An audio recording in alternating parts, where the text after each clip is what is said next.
நேர்மையின் நல்லது, கெட்டது மற்றும் அசிங்கமானது பற்றிய ஓர் கருத்து. மேற்கோள்: அறிவு இல்லாத நேர்மை பலவீனமானது மற்றும் பயனற்றது.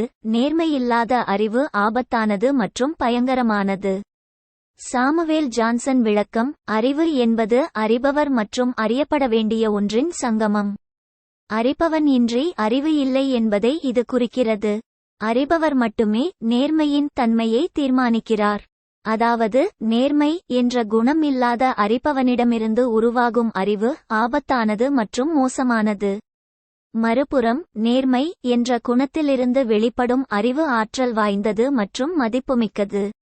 இதற்கு மேலும், நேர்மை என்ற பண்பு பற்றிய விழிப்புணர்வே இல்லாத ஒருவர் அறிவை முற்றிலும் அர்த்தமற்றதாக ஆக்குகிறார்.